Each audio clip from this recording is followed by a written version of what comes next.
Okay, we are live. What's going on, everybody? Make me do a little mic check real quick. Make sure we got the right. I think we got the right. Yeah, I think we got the right volume or whatever. Welcome to JACKSTAND CHURch, our Sunday live edition of the channel. I appreciate everybody. I mean, we do this pretty much every week. If you're new to the channel, and yeah, 1 second here. Trying to do some speaker stuff.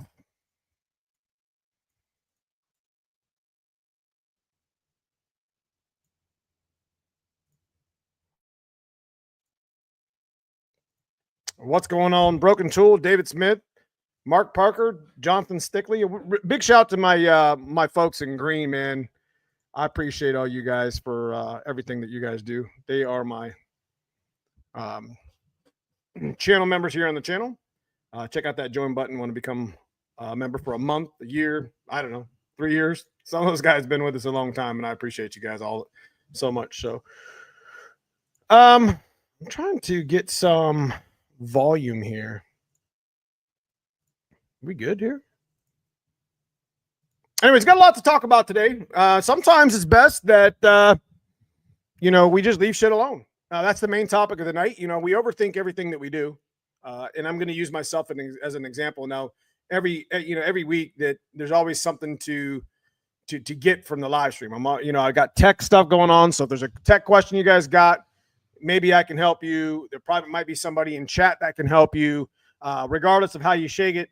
It's just, JACKSTAND CHURch, and the main objective is to motivate you guys to get your shit off the jack stands, and you guys motivate me to get my shit off the jack stands, and we keep each other motivated to work towards that goal. You know what I mean? And it's not easy. It's always a struggle, and we overthink it all. And I'm going to explain my experiences lately on why sometimes when we touch shit we could make it worse, and we probably should just left it alone. But nonetheless, we're running a goal tonight. We do 5 super chats. We're going to give away a hat or t-shirt. We did give away. We did hit a 50 mark last week. KK's Garage. A big thanks to KK and his wife for what they do for us here on the channel and support. They won a couple banners and they kicked us 50 last week. So we are going to give away a hat and a shirt this week, or hat and or shirt. So that's a guarantee. At least that's going to happen. We're going to give away another banner.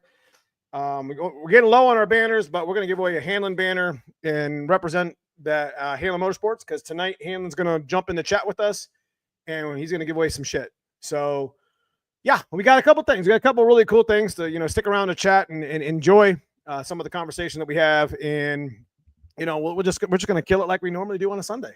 JACKSTAND CHURch. I want to know who's in chat right now that's got me up on their little TVs or got me up on their phones, that's working on their cars, because that's really what this really is all about. You know what I mean? So appreciate you guys every Sunday for, the usual suspects for stopping in. And if you're watching this chat after it's live, then, hit me up in comments. Let me know what you think. So what's up, Fox 408? Who's ready for FTO?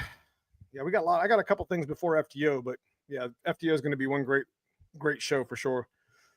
What's up, 50 Unlimited, Broken Tool Garage, Hanlon Motorsports in the house. I have a question. How much power do you think a stock bottom end 302, decent set of heads, and a small cam can make on a turbo? Everything reads, about 500. Yep. 550 if you really lean on it, but why? That's always like a good rule of thumb. I just mentioned you, KK. I didn't, or just mentioned you. So he did pop a 50 last week, so appreciate you for doing that. YouTube gets a chunk of that, guys. And when we do the hat, t-shirt stuff deal every week, I'm not really making any money. I'm, it's more or less to cover shipping, cover YouTube's stupid 30%, and cover the shirt itself. So somebody gets something cool. What's up, Driver Joe? I'm Gabe Large in the house. Stick shift, brother. Hell yeah. Yeah. Anyway, what we're going to do is we're going to talk real quick why we overthink some stuff. So how many of you guys can relate to this? How many, and we talk about it often, and I do bring it up quite a bit. While I'm there, I'm going to change this. I'm going to change this. I'm going to fix that. And then it ended up biting us in the ass, because the main thing is, while I'm here, I'm going to change this and that is going to cost that much more money and this much more time. And we're not promised tomorrow. And that's what the whole Jackstand Church, get your shit off jackstands, is all about. You know, I did that with the coupe and got lost. You know, I've done that with the white car and kind of dialed my, brought myself back to reality this year in 25, racing the car. Now, I knew going into 25, I wasn't going to have a fastest car on the track. So I had to make up for, the lack of horsepower, I could say, versus some of my other friends who run stick shift, and let my car do things that were a little bit different. That's why my car's suspension's a little bit different. That's why my car's tuned. Why do you run a small turbo on a 363? I mean, there's reasons for the season. Could I have hung a second turbo on it? Yeah. I mean, that's where we're headed to. We're headed to some twins on the 363. But the point of the matter is I wanted to come out of the hole hard. I didn't want to rely on two-step and traction and shocking the clutch. Long story short, we came into 2025 knowing that our shit's not going to be the best on the track. It's not going to be the fastest, and we're not going to win any car shows. And I'm cool with that.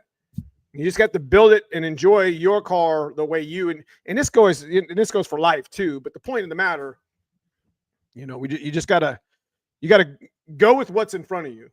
You know what I mean?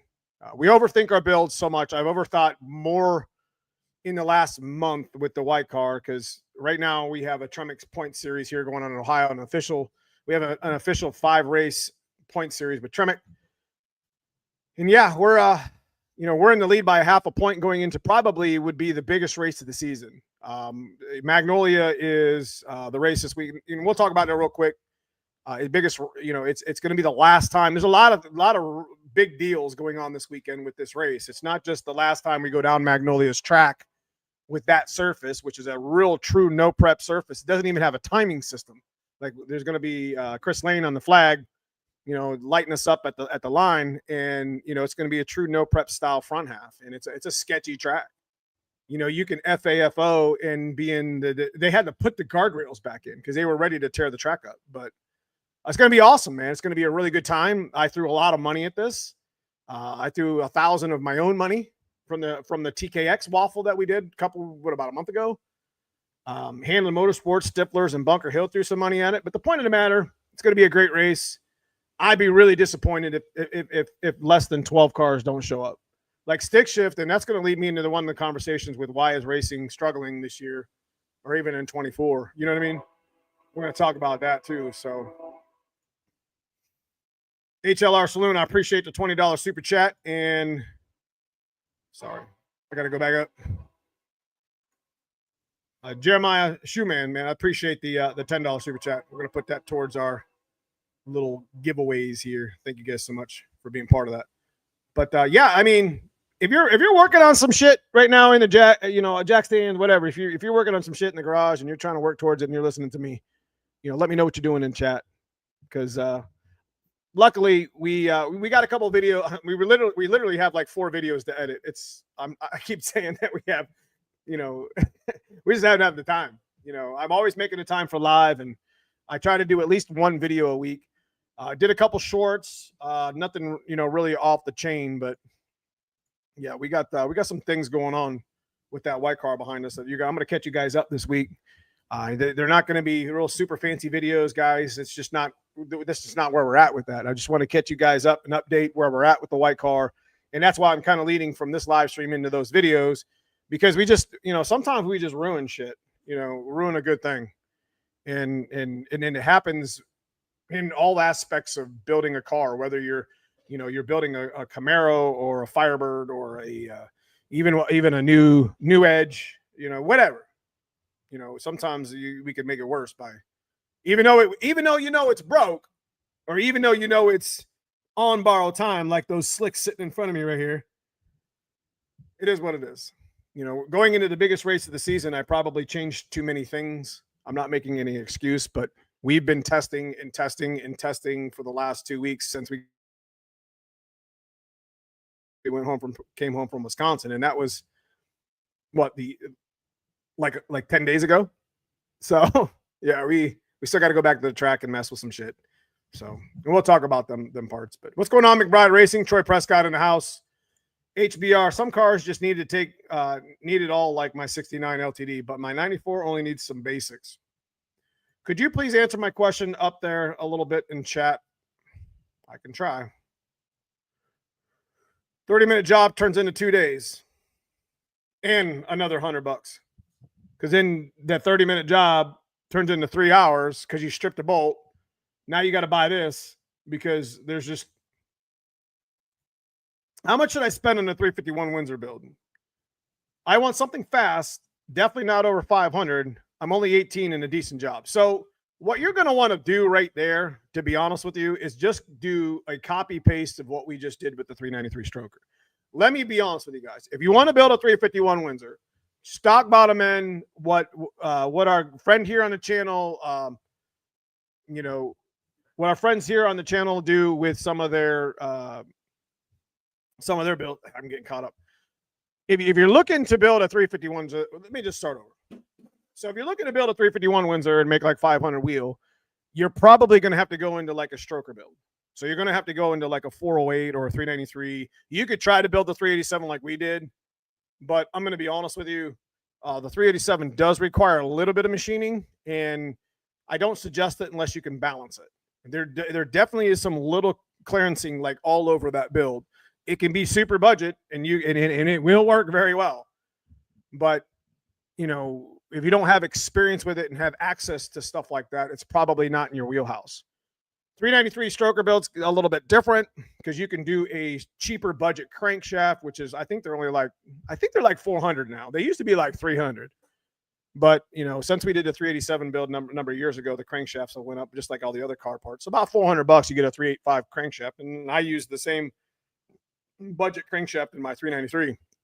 But you can use stock rods, Windsor rods, a $400 crankshaft, and just budget some pistons, you know what I mean? And you get yourself, you'll get close. But depending on what head you got, you can get close to 500. I don't know if you're talking about 500 crank. Definitely 500 crank all day. It should make 425 wheel. We made 451 and then made 470 with the mufflers off. So there is a little bit of loss there, but we won't talk about that too much.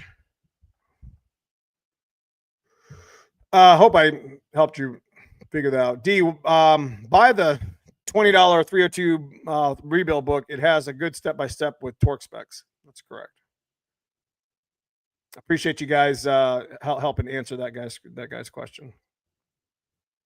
Zero balance is everything. If you guys can get, I'm telling you right now, if you're going to build a motor, I could not get the 390. I don't know why, but the 385 crankshafts that were available, we were looking for the zero balance version of it, but there wasn't one to have.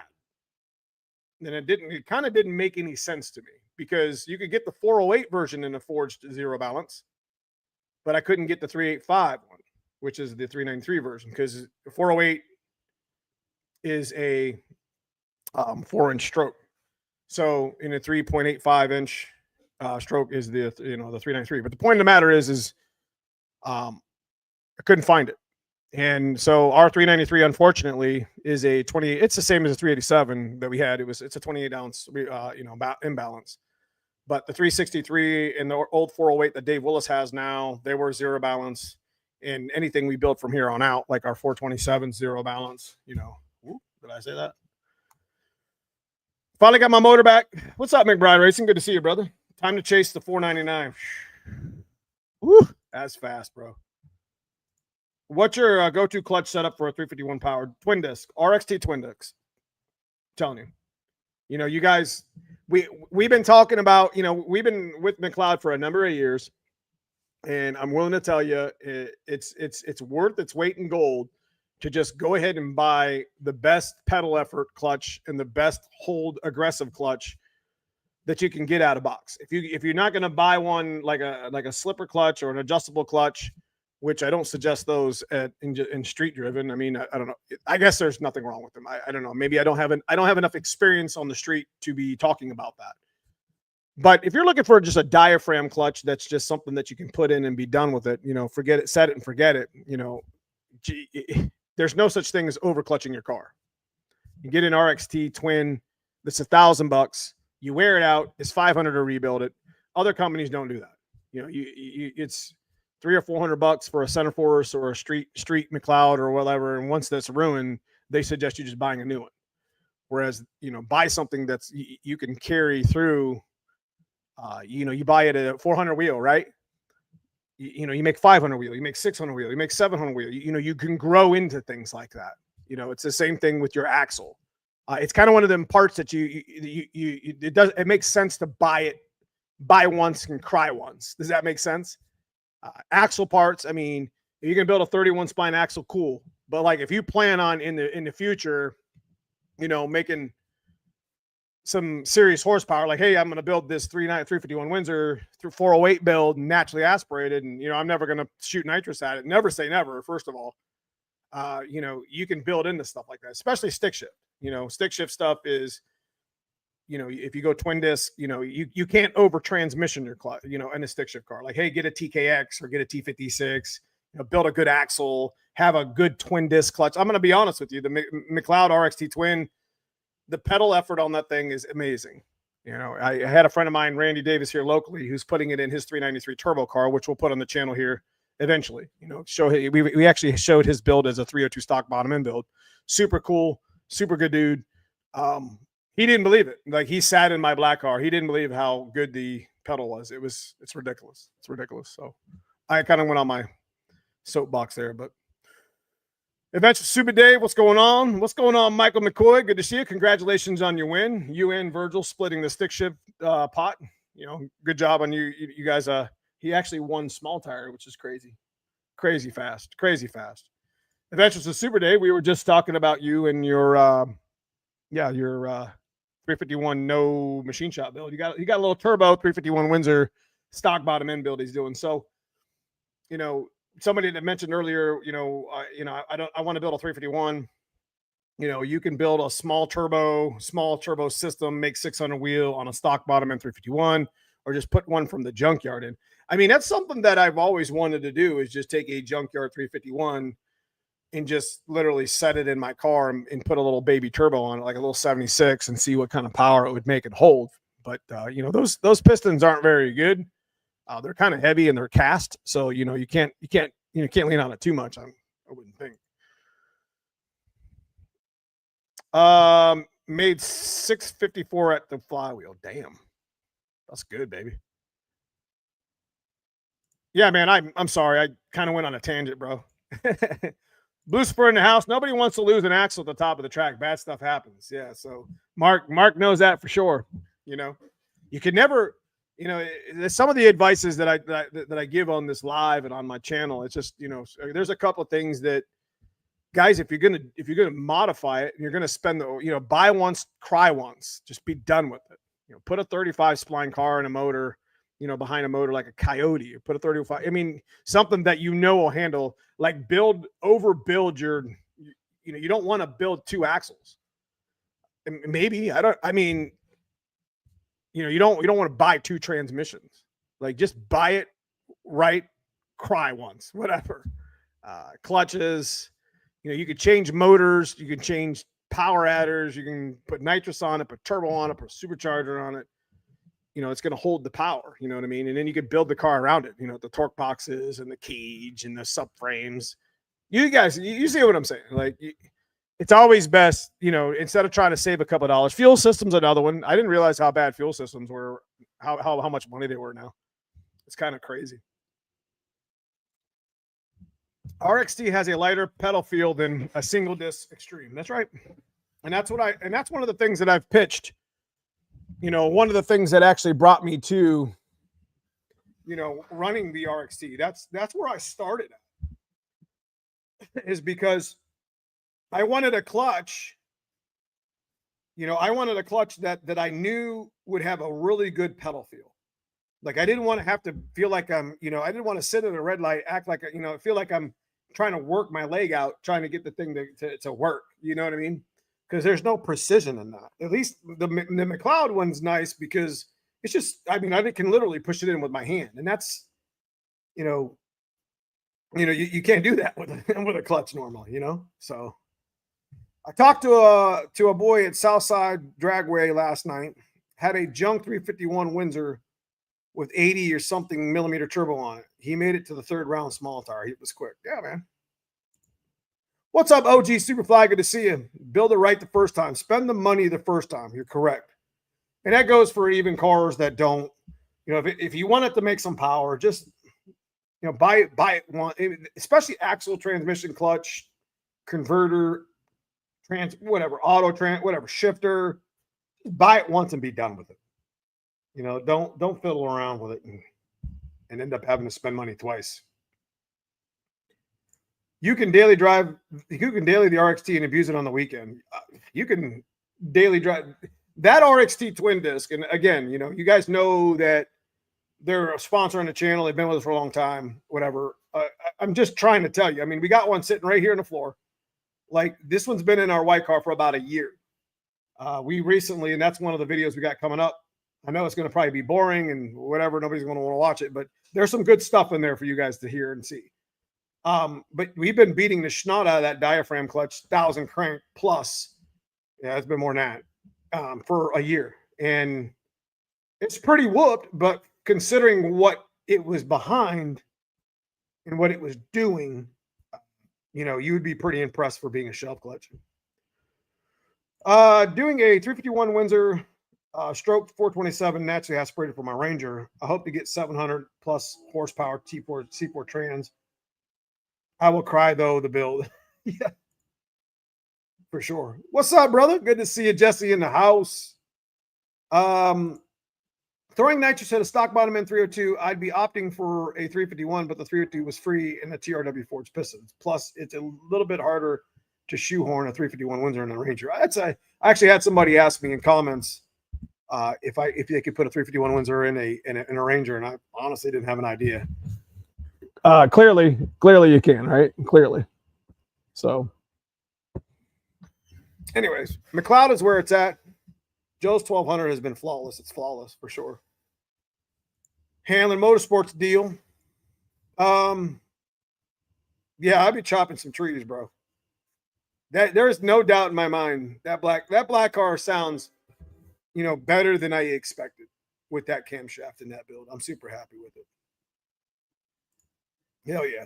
So Mikey, if you guys know Mike McCoy, the real McCoy, he ran and with success, much success, ran a RXT, or not, excuse me, he ran a adjustable clutch. I'm not sure what brand it was.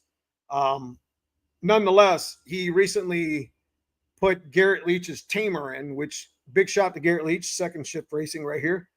He's on YouTube. He's on Instagram. He's on Garrett Leach is on Facebook. Probably got the best, legitimate Tamer ever created. He's definitely sitting on a really good design, and there's a number of them out there. They're in a number of cars you guys may be familiar with. Anyways, Mike McCoy put his Tamer in and went to a diaphragm RXT HD 1200, much like me and Tyler Garlock did for years. It's just the clutch just works for that type of racing, and he's very, very happy with it. And just recently won low budget small tire with it too. So something to be said about what's going on with that. Put a full put a full manual valve body in the C4, as much line pressure as possible. C4 would love it.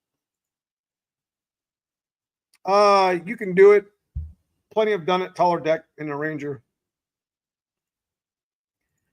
Man, just got back. Had to take care of some business. Hope they didn't miss anything. Yeah, not much here, brother. Not much. We're just talking some foxbody shit, some car shit on some jackstand stuff. So, anyways, going back to what we were talking about, we overthink everything. We recently in the last month have, it's been, I don't know, a year since we've had a new clutch in the car. We started seeing some flare on our data log, a little bit of bouncing, but they think the bouncing was mid RPM range, but at the top, it's just going from like 60. It's been getting worse. So I knew the clutch was just out of it, kind of, sort of. I mean, it was still running, mid-high fives, and it was doing really well. But it's kind of one of those things that you get in your own head, and it's just like, if I don't change that now, then will that, bite me in the ass later? You know what I mean? We try to be so preventative as car people building these machines and be like a step ahead. Now, tell me I'm wrong. It's like we try to be like a step ahead all the time and think that we need to do more than we have to. I probably should have just left the damn car alone. It was working really well at Wisconsin. We were racing some fighter jets there, but it did go super fast for what it is. I mean, I don't think we got beat to the 8th mile, but we don't have enough turbo to carry that car out 165, 170 miles an hour. So, but I love it. I love the way we built it. It's an 8th mile grudge car for the most part. And I enjoy all racing, whether it's quarter mile, radial, circle track. I don't give a shit. Road racing, being a car guy, and you got to love it all. And when it stops being fun, you put a car cover over it and forget about it. So overbuilding's part of it, man. Hello, gentlemen. Neo, care to give some advice about chasing vibration in two things. One, drive shaft bent or dinged, or the drive shaft weight fell off. Number two, check your drive shaft bolts. Make sure they're not coming loose. Number three, you just might have an output shaft that's bent in the trans. Number four, your motor mounts might be loose or broken and or peeled away from the rubber. And number five, your balancer is probably junk. I would probably check all that, and then get back to us. Balancers, guys, are a number one. Harmonics will kill motors 7 days a week and twice on Sundays. That's why if you're going to build a motor, engine, whatever you want to call it, build it zero balance. So you're not relying on a balancer that might fail on you or a flywheel that might fail on you.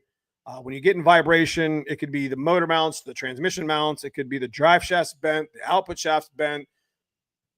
The U-joints are wore out. The drive shaft bolts are wore out. And like I said, motor mounts, especially factory ones, that big rubber block, always torn. You might as well just take it out and replace it, even if it's not.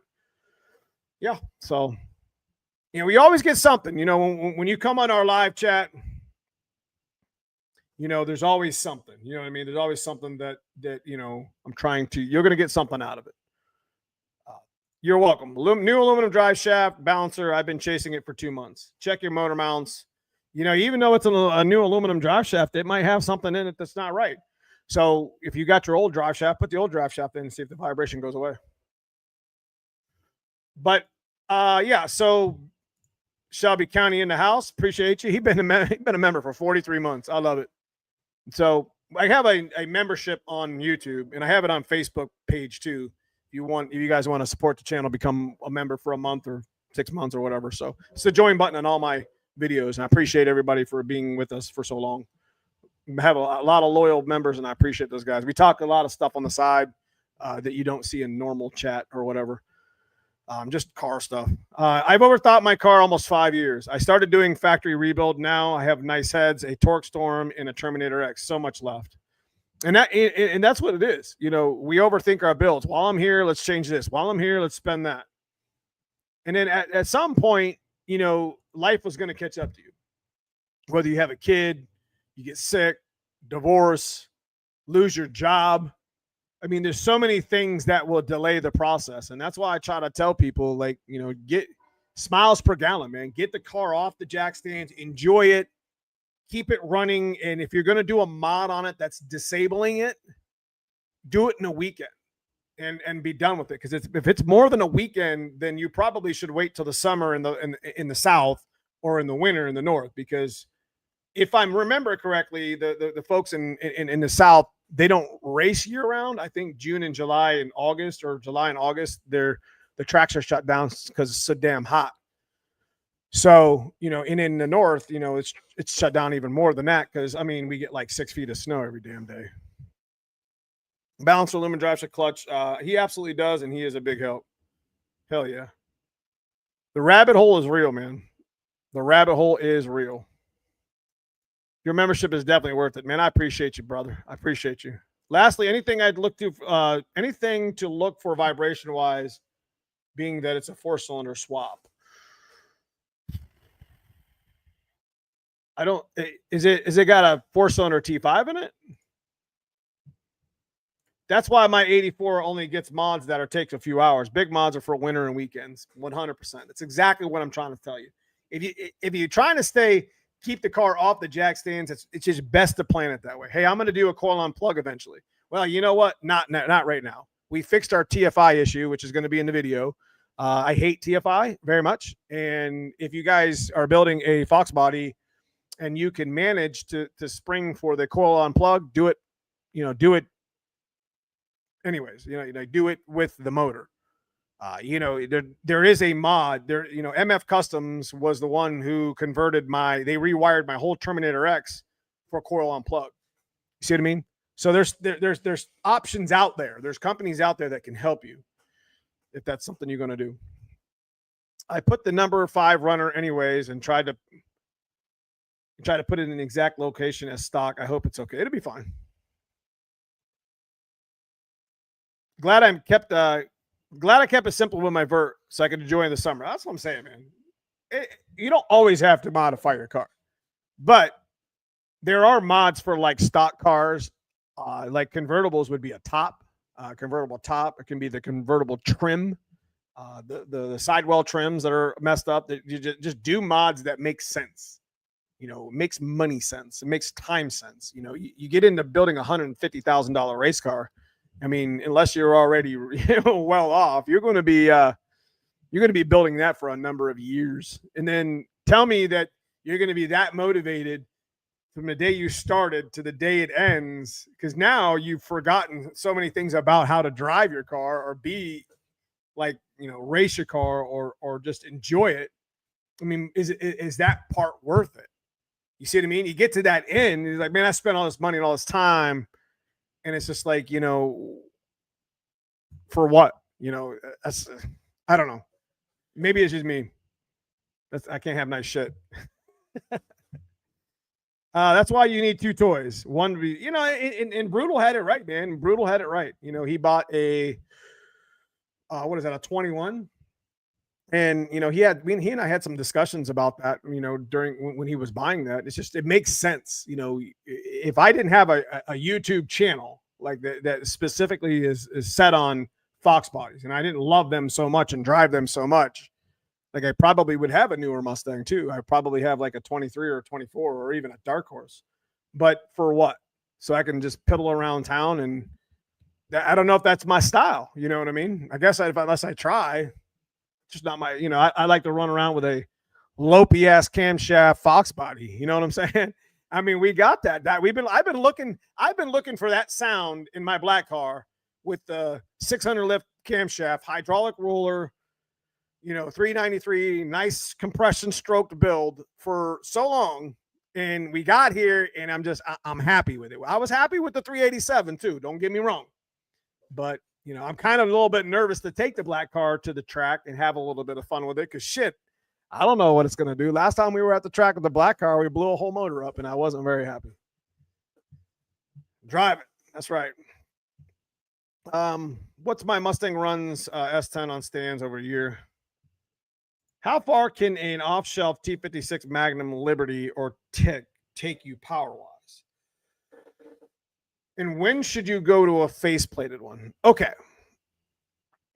If you're going to put a Tick, G-Force, Liberty, I don't know. There's a number of companies out there. I'm going to name drop, but like they're all good. They're all going to work really well for you. It just depends on what you're going to do with your car.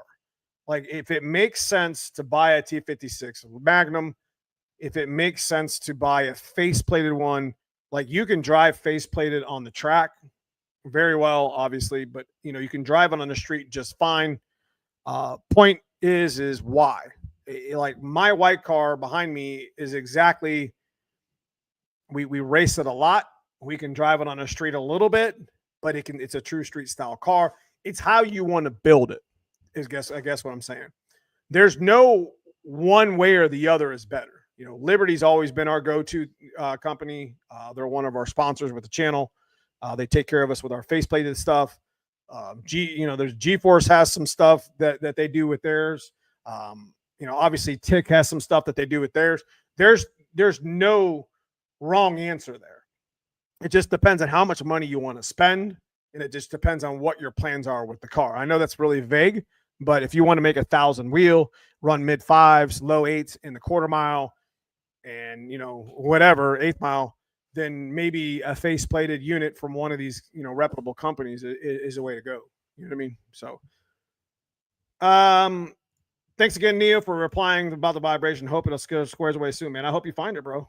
I hope you get your car off the jack stands. I'm building a wide body 69 with a turbo Windsor. I love it. Yeah, man, I appreciate it. Give me that like. If you come in for a minute, drop a like. Appreciate it. Love y'all. Appreciate it. So let's go back to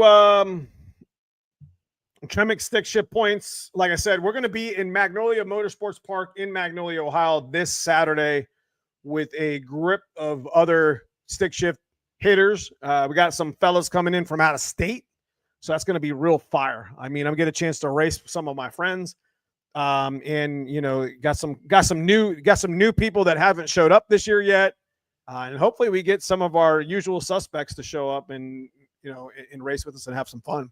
I do a lot of work. I try to do a lot of work for I got a little thing going on here with the stick shift shit with Tremec. I do the best I can, and we got, like I said, we got like $2,000 cash, and we got a Mickey Thompson tire card that we're going to be giving away. So if you sign up with a class competitive stick shift car, you have a chance at winning the Mickey Thompson red card, which is good for 2 performance tires. So anybody can win that right off the jump. And obviously there's a little bit of a second chance thing going on. But anyways, that I wanted to mention that again. So Vance, are you heading to the stick shift shit this weekend? What's up, Bill Rollins? Good to see you, brother. Will you be at Foxtoberfest?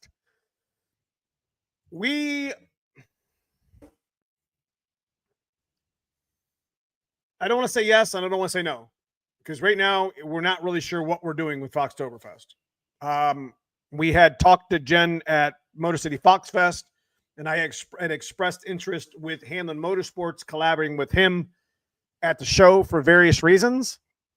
As far as hauling my trailer that far, it's probably not going to be a deal that I'm going to do. Maybe, and if we brought a car to that show, it would probably be the black car, much like we would do with Ford Takeover. I'm not going to drag my white car there to race it. We got too much stuff. The car's going to be apart in October anyway, so. Good idea on the camera. Sometimes camera mounted on a strong magnet can help you you find a vibe. That's right. It's a good idea. So anyways, let's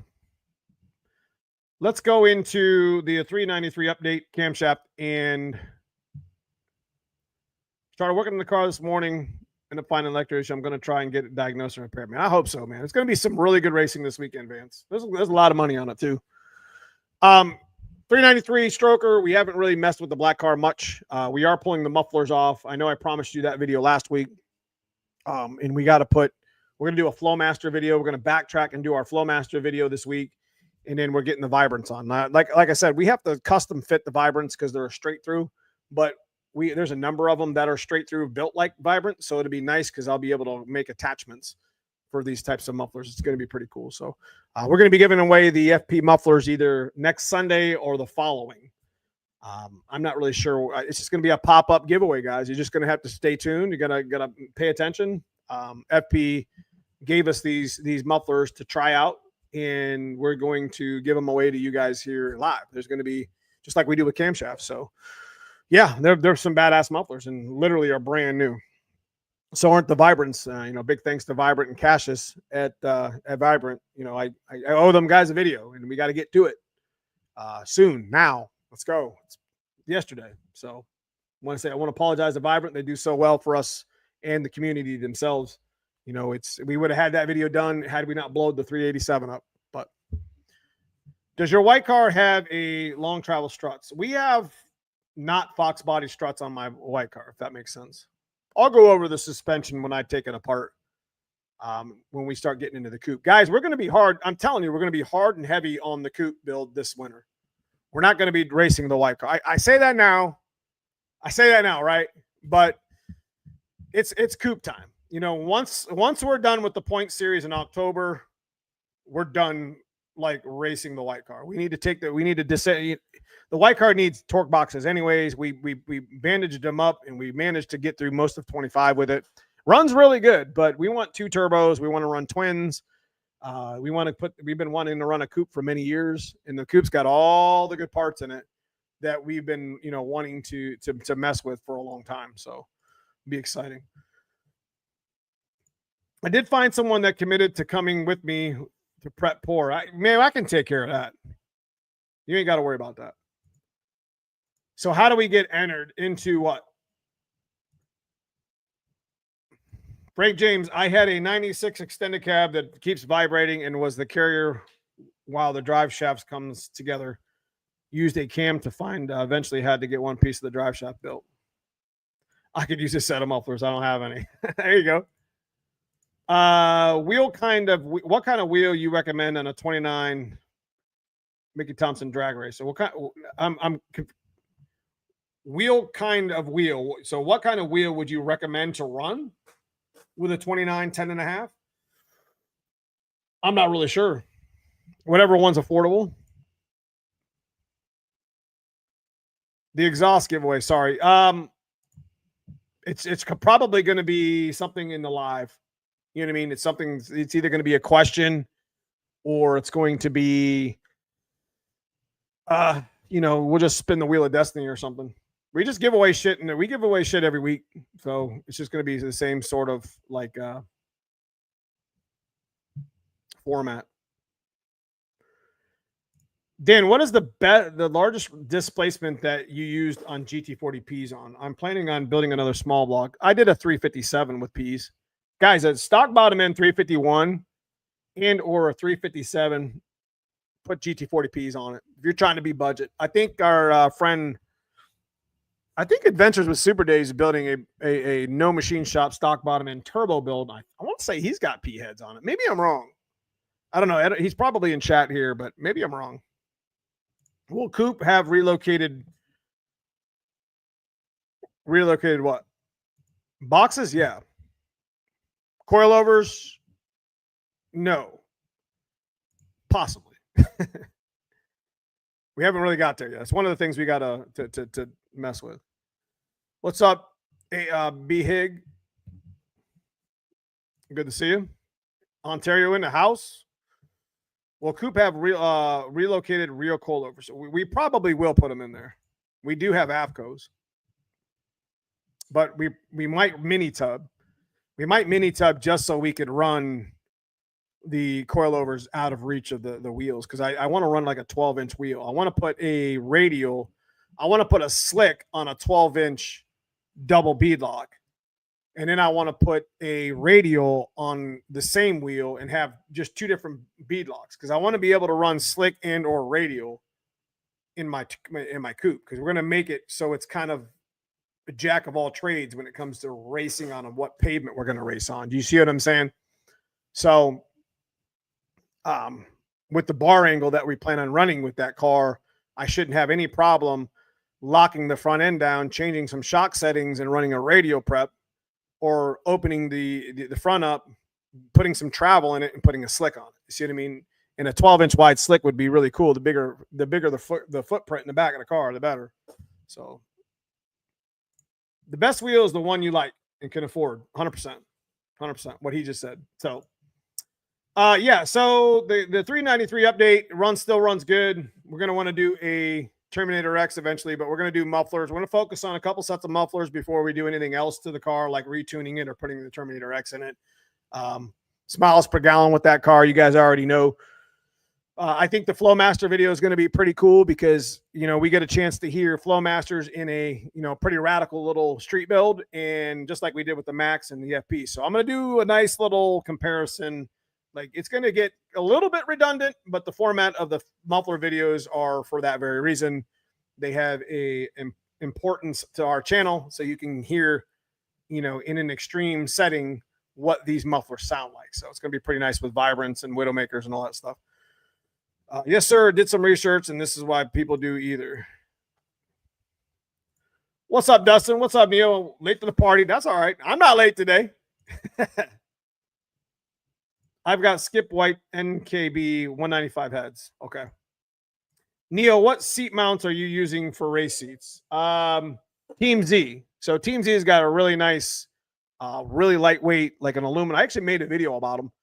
They got these aluminum framing. I mean, you have to drill some holes or whatever, but that's what I use for Team Z ones. Team Z's got some good ones. The car's off jack stand, runs and cruises. Waiting on a tune. Now I can make some steam. That's right. So Matt Paul bought Tyler Garlock's old SN95 Cobra Jet clone. And yeah, that car's, I love that car. It's well built. It's just been a good car for the number of years with Tyler. He's into I think a box. They call it a box top? I don't remember. A Fairmont. Stangs, Team Z, Racecraft, Flowmaster on a car take power. Yeah, we know. You guys want to know exactly how much? 15 to 20. Put a straight flue on, be a little different. So, yup. Anyways, moving on to We Just Ruined Shit. We'll go real quick with that because I want to talk about the racing as well. I want to talk about why I feel that racing's kind of been stale, to say the least. So We Just Ruined Shit basically is we just ruined a clutch. I mean, we didn't ruin it, but you know, we also I could actually take all these parts. I got the turbo there, I got the clutch over here, and I got my Mickey's sitting right here. We got 3 sets of stuff that just wear out. I mean, we just beat the shit out of this stuff, and you know, week in, week out during the race season.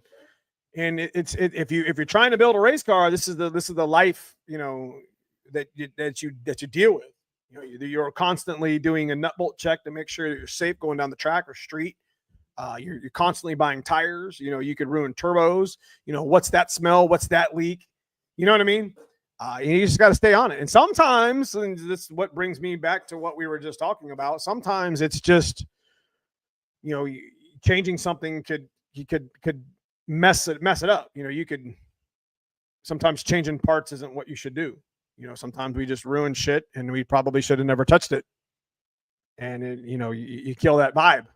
Like right now I'm fighting with 2-step. I had the 2-step dialed in perfectly with this clutch, even though it needed changed. It still could have got me through a big race this weekend, and I probably should have never touched it. And there's something to be said about leaving the shit alone. And that's basically what I'm talking about. You know, we always overthink our builds. We overthink what we're doing. Like, hey, you know, I better do this or that's going to happen. And you got to get out of your own head. And most likely, if I could dial back and stop myself from changing the clutch, the tires, sure. But changing the clutch, messing with the 2-step, because all that stuff was dialed in. And I know it's going to take a number of test sits, because it took us a number of test sits to get it dialed in exactly where we needed it to flare at. And it was working out really, really well with us. And it probably should have just left it alone. I mean, the car was going 570s on radial prep, which is very good with the slick. You know, radials probably could have been a touch faster. But, I mean, it is what it is. Now we're on struggle bus again. And, hey, you know what? The clutch is a bad – I mean, it's a new clutch, and it's gripping, and it's good. I'm not losing any flare, but it is what it is.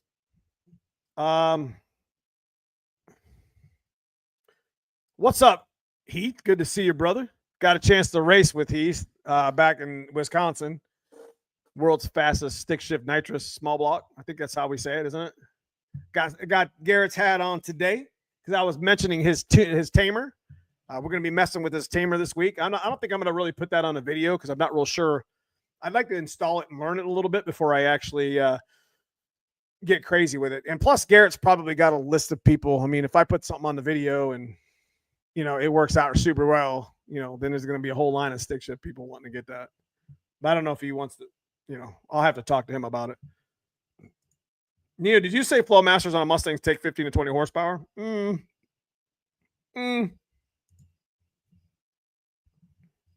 I'll leave that one alone. Like chambered mufflers do have, I don't know. I don't want to say that. It depends on the combo. It really does. What's up, Roy? Good to see you, brother. Haven't seen you in a while. Good to see you. Jim or Willie, I don't think I said hello to you. How you doing, brother? Drag racing is hard on a car. It's only as strong as the weakest link, 100%. I've been on the struggle bus for so long, it's been upgraded to driver status. 100%, brother. You're not the only one. I've been ruining shit. Listen, like I said, I got slick. These aren't the slicks, but I got slicks over here. They've been whooped for a while now. I've been losing 60 foot. I mean, it's been going. I think the last time we cut a 128 was, we did cut a 127, 128 at Wisconsin, but it just got worse. It went 130, 132, 134. And I'm like, you can't win no races like that. So the turbo is bent. Like all the fins are bent on the back. I mean, we just ruined shit. I mean, you got to keep this stuff.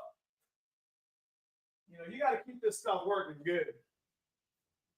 And you can see we bent the shit out of that. There's actually cracks. This is the bent over. These fins are bent over. And I think the shaft is bent because you spin this one. You just freehand spin this one and you freehand spin the one we put in the car. And that one stops about 50% of the way. It's kind of crazy. I run cable. We run cable. You cover every level of power and how to do it on budget. I'm telling you, man. We got Dad's car that makes 400 wheel, 450 wheel, turbo. We got our naturally aspirated 393, which we did a budget version of that, made 400 wheel. Now we got this one that makes 470 wheel. And then we got the white car. You know, it's a turbo 363 build. We got cousin Paul's car and Sandy's car, which is a stock bottom end GT40P junkyard, well-built budget build. You know, we do it all. We try to do it all best we can. You know what I mean? Got a junkyard Yodi over there. It's ready to go in the car. Yeah. I believe you said you run an SN95 cable. That's correct. So one of the things we gave away a couple weeks ago was $100. Whenever you guys see these $100 gift certificates from Hanlon Motorsports, that's what you should go buy. 100%. Because it's going to cost you about $100. If you're a stick shift car, go buy the adjuster, the cable that I run, and the quadrant that they sell. And you're going to thank me later because you can adjust the cable at the bottom on your fork, and you can use the UPR Extreme clicker. It actually clicks. It's not the dumb one that I'm going to be honest with you. I fought with adjusters for years. You know, you got to put a little set screw in it, and you can screw it in, you can screw it out, and whatever. The UPR Extreme one's nice. It's a heavier duty aluminum base, plus it clicks every time. So it kind of locks in place.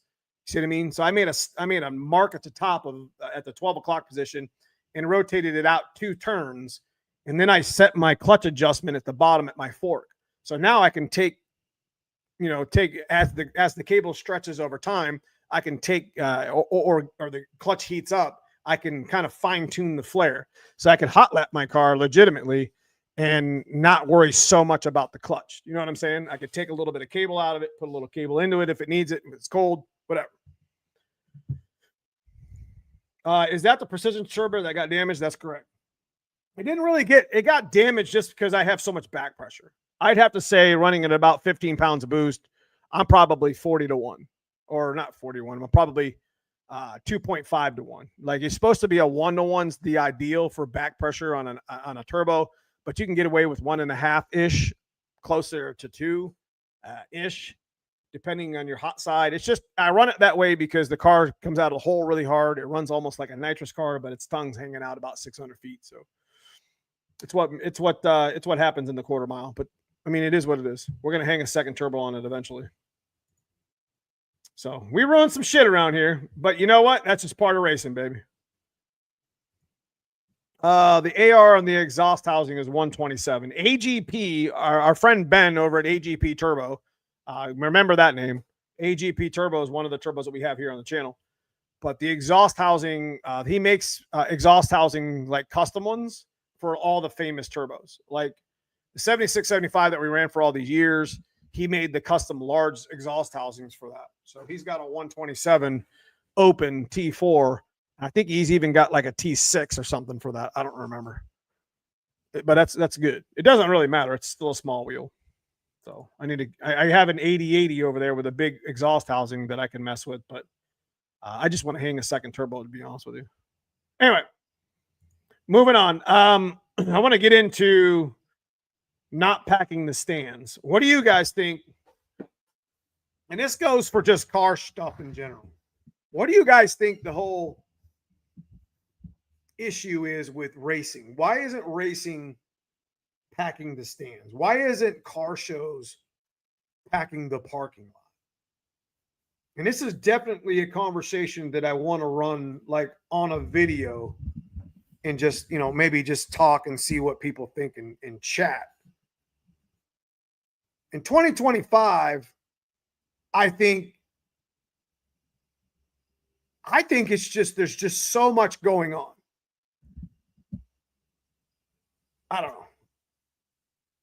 I think what we're going to do, Hanlon Motorsports wants to come in for the live chat tonight. And I'd like to hear a second opinion, if you guys don't mind.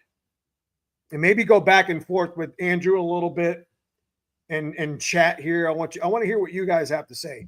What do you guys think the issue is? The internet killed the car culture. What do you guys really think the issue is with why races aren't packed and why parking lots aren't packed at car shows? So that's going to be the topic for the rest of the evening. Obviously, if you need some tech advice or whatever, myself or chat can definitely take care of you. But let me go ahead and take a second here. If Hanlon's still in chat, I'd like to hear what he has to say, because he's been around the car culture since he was a kid. So Bang & Bob Hanlon and Linda and the Hanlon Motorsports themselves has been traveling and racing contingently, competitively for decades. And he can attest, and some of the old racers like me and chat can attest to the fact that, races were always packed. NMRAs were a big deal. I don't know. Let me know what you guys think in chat. Hang on. I got to send this email. We still got a banner we're going to give away, and we're going to give away something with Hanlon. We're going to bring him in. So I did send you a email, Hanlon, if you would like. Had to pull a recent T5 rebuild due to leaking coming from the top somewhere. Resealed the whole unit. It's probably your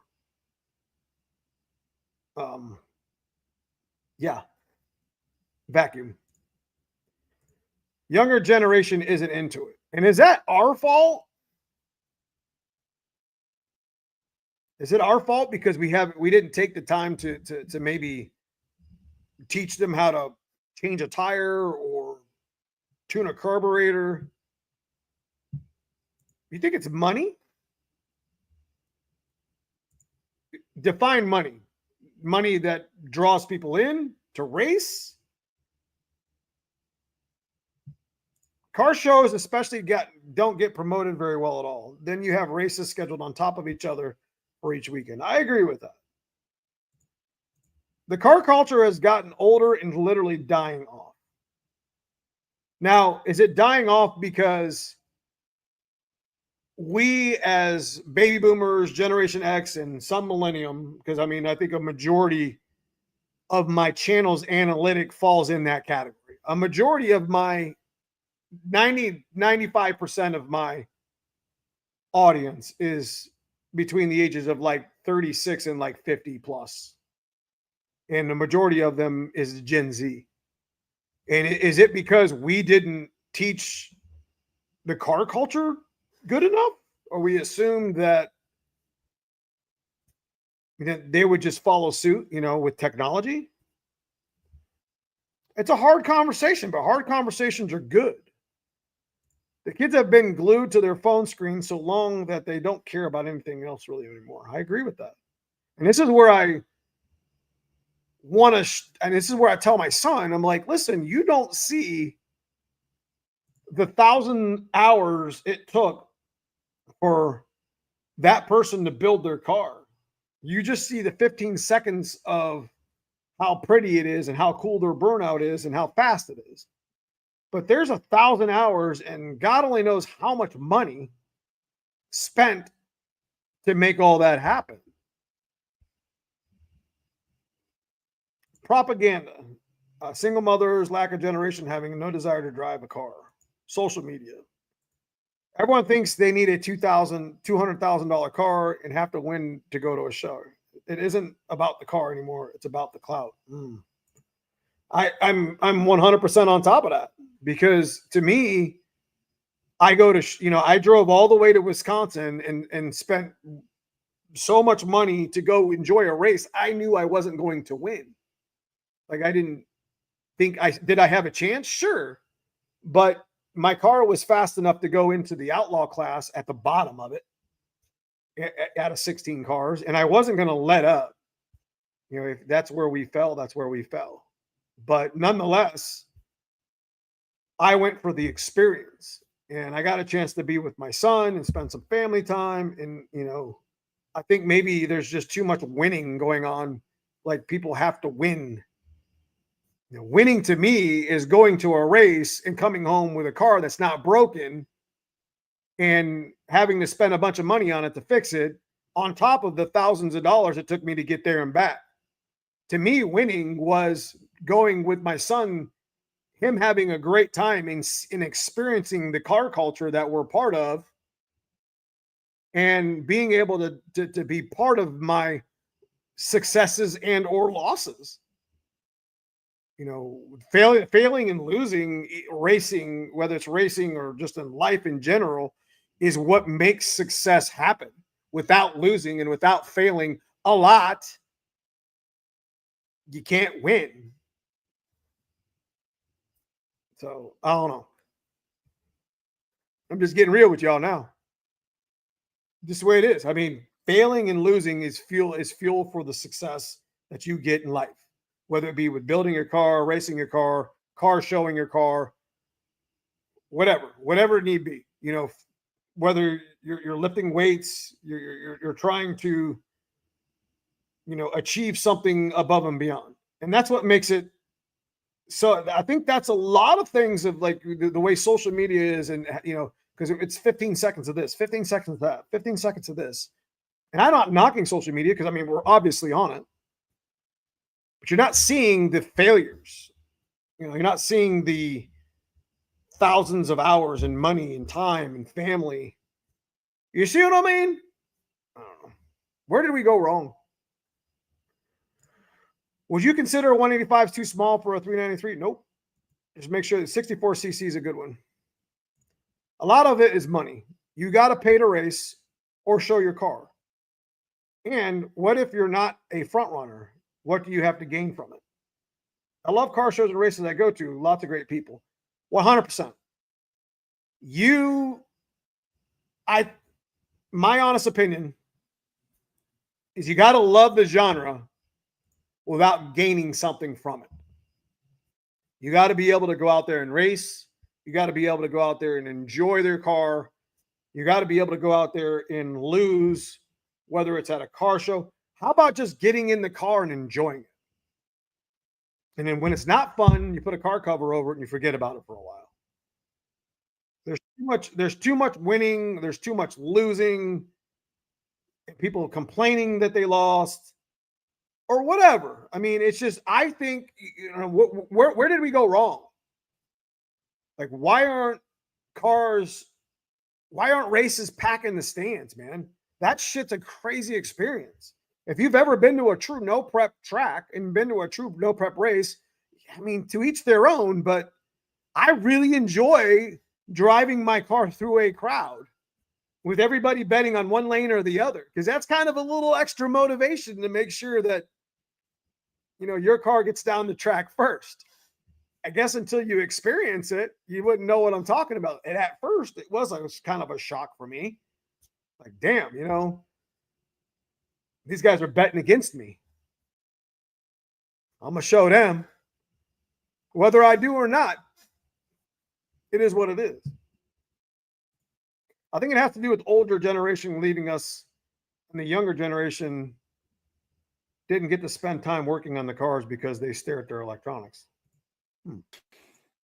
What's up, Chick? What up, man?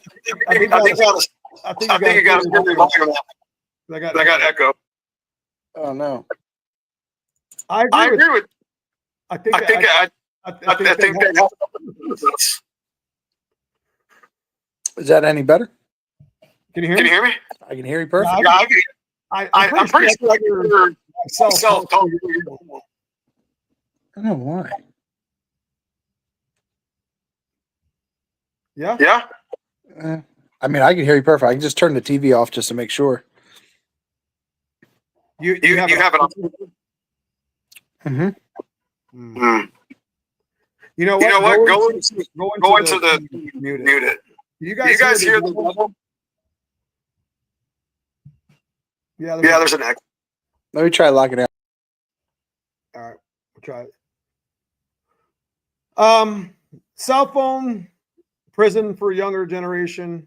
I just think it's maybe it's lack of maybe we just didn't push it. Did we build a generation? You know, I'm not going to get into whole this generation talk about work or whatever, but it's when it comes to cars. Did I not spend enough time with my son learning how to change a tire? Did I not spend enough time showing him what I've done on my white car? How to change a clutch or how to change fuel? Is it my fault? Because that's the type of things that go through my head when it comes to, my family. I want to introduce him to the genre, but I want him to take it, for himself. You know what I mean? And be naturally interested in it. Let's see what we got here. Hold on. Let's see if you get it right. I hope. Any better? Can you hear me? I can hear you perfect. Perfect. There's no echo either. Thank you. Awesome. 1 second here. Let me catch up and chat, and then we'll talk, brother. Just too damn hot for me to go out and watch races. Scared of getting $20,000 fine from EPA for cat delete. How can it be our fault? We what is it? Got to want to be part of it. That's right. You got to want to be part of it. I mean, it's a little bit different. I got Hanlon Motorsports here in chat.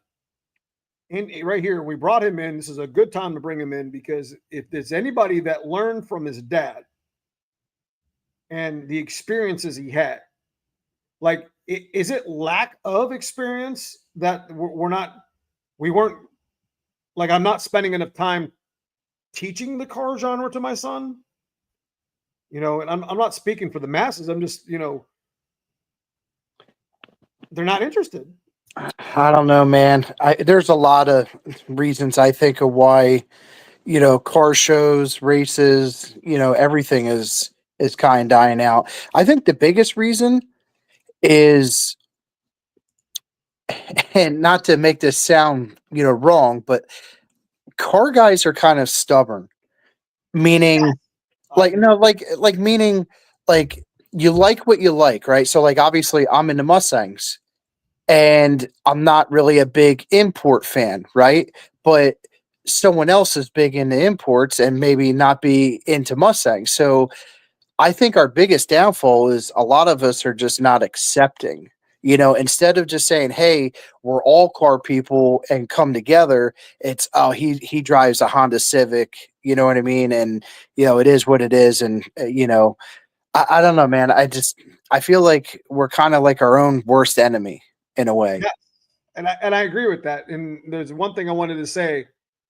Families that play together, stay together.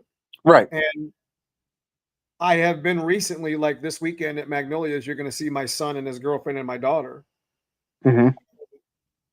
I think that's kind of some of my fault over the last 10 years or 5 years with my kids, using my own experiences, because we're stubborn and we want to go race and we want to stay focused and we want to be competitive, but we don't want to deal with kids running around all over the place. And it's just right. Like, no, it's just like, you want that because you want them exposed to what we enjoy, because they're going to want to see you. There's something to learn for them, whether it be car genre, winning, losing. There's experiences that they'll live with for. I'm sure you remember when your dad used to win. Oh yeah. And you have vague memories of that. And that's what's probably brought you to, hey, I want to be like my dad. I want to be not only like my dad, I want to be better than my dad. Of course. Absolutely. I want to forge my own legacy with this. I mean, I could tell you, I've been to probably just about every single track that you could think of up and down the East Coast, at least. And some of them, more than once. And, obviously, going out west, I mean, we went everywhere, and if it wasn't, with just Pops and his crew guys at the time, it was a family thing. Mom went, my sister went, and I mean, we went everywhere. There's other factors, why, some of the car community stuff is dying out. I mean, obviously the cost of everything, travel expenses, fuel pricing is more expensive. People don't realize. So like, just an example, when we would race NMRA, right? Well, you got time off of work for starters. Okay. Whether you use vacation time or if you own your own business, obviously it's time away from the shop. You got travel expenses as in, fuel for the truck, and you're towing a trailer, of course. So it's not just your truck, it's your truck, your trailer, your race car, all the weight, of all your stuff. You got tolls, you got entrance fee, and not only for yourself, but like, you're bringing helping hands, like you're bringing the crew guys, you're going to pay their way in because they're there to help you. They're taking time off of, work to be there, to help you out. So you're paying their way in as well. So that's added expense. You got food, you got hotel, unless you have a camper or something. So all that adds up, of course. A lot of people just think, oh, I'm going racing for the weekend and, it's only going to cost me a couple $100. That's not always the case. I mean, you would go to, again, like NMRA, like I was saying, we go down to Florida, that's 20 hours for us, plus, fuel, hotel, tolls, all that stuff. And, that was, that could be a $1,000 weekend or more, back then. Right. So it adds up, Mark was just saying, new generations have ease of access, doesn't require critical skills. Look it up on Google. He's right. Yeah. My kids loved going to the track. Shame on me for not taking them, keeping them involved. I haven't had a running car like I used to. I mean, let me read some of these comments. It's not because of us fathers. It's because of the propaganda with the lack of new generations wanting to have many hobbies. Dads are being removed. Laws are against them. So this is a good one that Super Dave brought up. I mean, the laws are different now than they were 20 years ago or 30 years ago. They're building it up. I mean, it's unfortunate because they're not being able to. Now, I know cars are a little bit different now than they were, but I mean, shit. That's something to consider. The screens have ruined the kids. My daughter never had an option till she was like 16. Car magazines have disappeared. You're not wrong. With the invention of social media, it's probably more cost effective to not run a magazine ad for a business. And that's kind of where it's at. I mean, when I talk about my sponsors on the channel that help us, that help you, I mean, Hamlin has given away more. He helps me whenever he wants. I mean, he's helped me along the way for many, many times, but I've also brought my own business to him. And I had that business a long time before we even started doing this social media thing. And he's helped the community, and the point of the matter is that's kind of like the magazine ad now. It's just social media is at the point now to where, when done correctly with the proper influencers, or I hate using that word, people that are on influence or that are on social media that have followers, I'm not just trying to say, hey, this product is good because they paid me to do it. The products that I do here on the channel are stuff that I have in all my cars.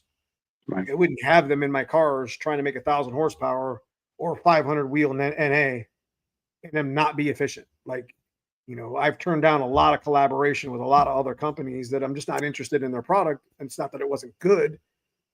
It's just the fact that, I'm not going to take away Stiflers or Team Z. You know what I mean?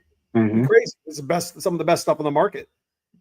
There's many good companies out there that are the same, but those are what we run. So, Yeah, I think another, not to alliterate a little bit more, but just the evolution, of things. I mean, obviously, yes, we all remember the magazine days. I mean, to be honest with you, I still have a stack of magazines and I still look through them, but it's easier with social media now. It's just, present day, evolution, of the process. Obviously we have magazines and, this and that and, whatnot. And now, it's obviously a little easier with cell phones and, tablets, whatever the case may be. And I think one other thing that I wanted to kind of put in there too is to kind of literate a little bit more on, why this community seems like it's struggling a little bit.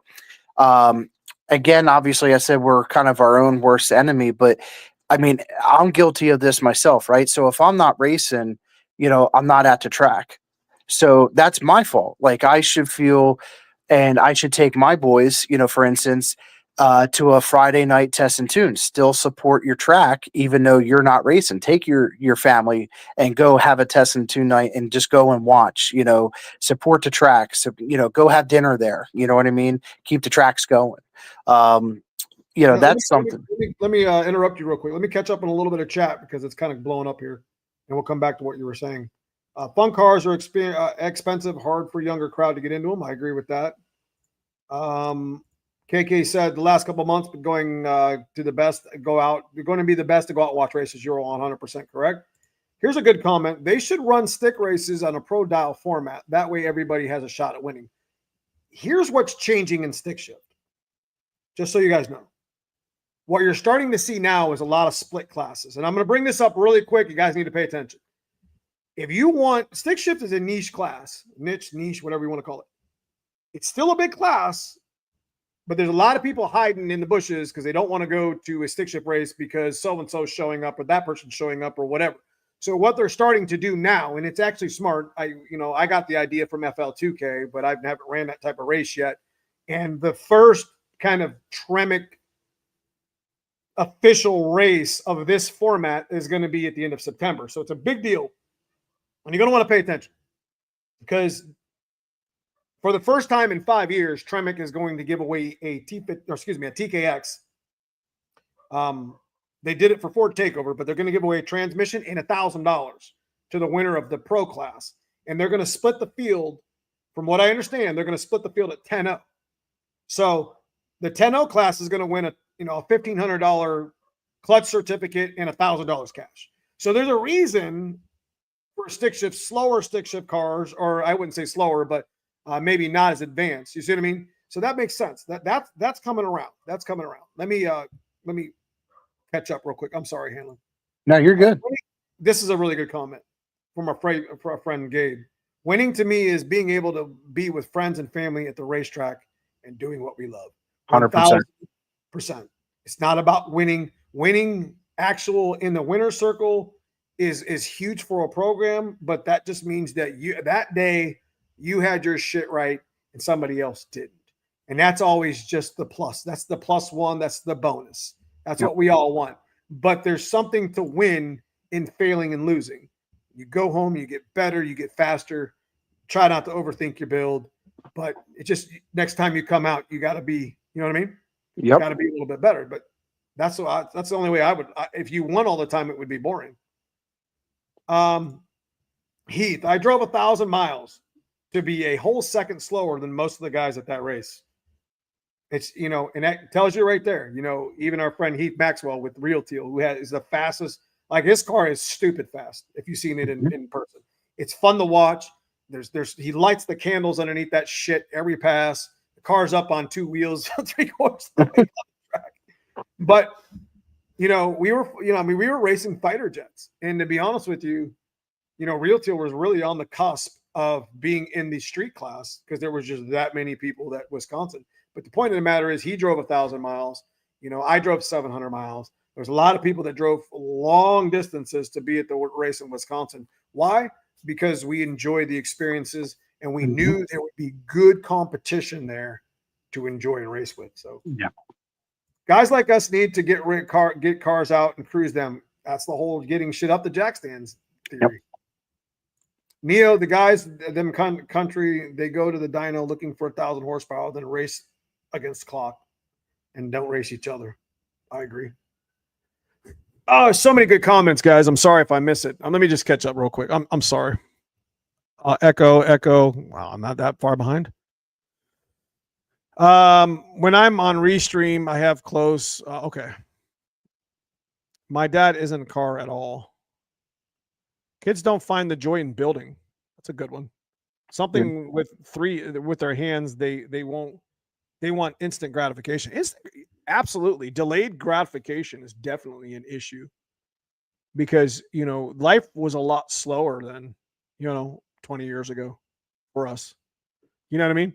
Mm-hmm. We didn't have instant gratification. We had delayed gratification. And that's what the gym, I go to the gym every day. There's delayed gratification all over that. You know what I mean? You're not going to have big muscles and run fast ever in a hurry. And it's important. You know what I mean? It's just something that I've lived by. I try to teach my son how to weld, just not able. I don't want to learn and jumped on his switch. The new generations just don't care.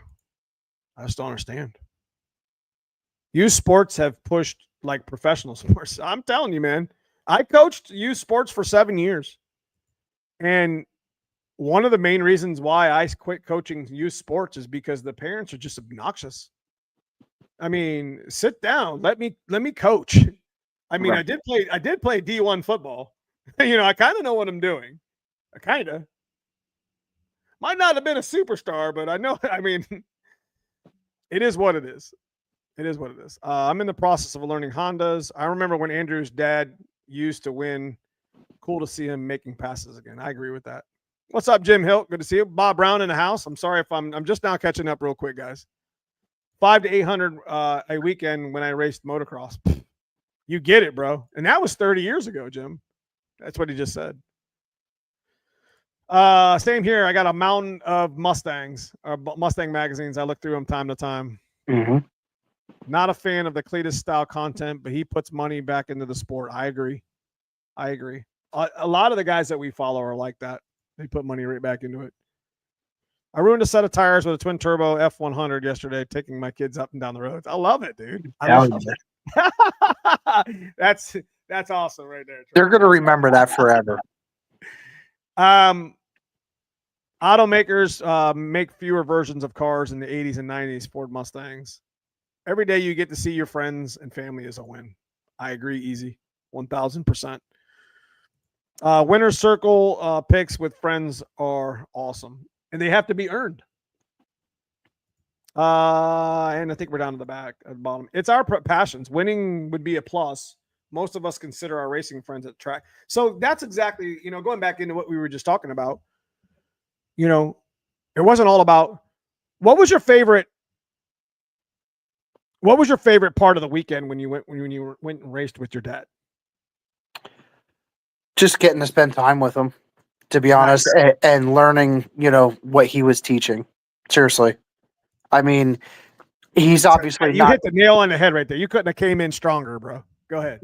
I mean, he's not going to be the smartest person ever, right? I mean, you're always going to find someone smarter, but he is very smart. I mean, he's kind of, into everything. He used to build engines, obviously does transmissions. So like, he's a true enthusiast, and he always has that expression that like, hey, I'll forget more stuff than I'll ever know. You know what I mean? And it's like you try to soak it all in, and to this day he's still teaching me things. So much passion. I mean, there's so much passion with it's just like, I get it, bro. I can feel that when you're around him. Mm-hmm. Like, he's the alpha dog, and I'm not taking anything from you. But I mean, we're talking about banging Bob Hanlon, bro. Right? He's lived it. That dude's won more contingency money than people pay their mortgage in a year. 100%. Well, that's a bad thing because it's even more than that. I mean, he's been in magazines. I mean, hey, I hope he's doing, on a side note, how's he doing? Is he doing okay? Feeling okay? Yeah, I saw him today actually. We went and took the his grandkids, my kids, back to school shopping today. So Okay. You know what? That's big for him, I'm sure. It is. Yeah, so a lot of people don't know. My pops is going through a lot of medical things right now, and he's struggling, guys. I'll be honest. He's got a lot of bad days, where he comes out and I'll see him for like 10, 15 minutes, and he goes and sits back down because he's just not feeling it. And then other days, man, I'll catch him out in the shop and he'll be rocking the Hair Nation and banging out a fresh Magnum, rebuild. I don't know. So, but he's definitely a legend. He's definitely a legend. Yeah. So, Neo, it's because Hanlon's dad ran a push rod. It is, man. Got him. There it is. Got him. You're lucky I don't have that clip. Yeah. Mm-hmm. You're lucky I don't have that clip of my car like an idol, bro. You're lucky. Yeah, give him 10 seconds. What'd you say? I said, yeah, give him 10 seconds. He's got that thing queued up. No, I don't have that thing queued up. I don't know what you're talking about. So. Mm-hmm.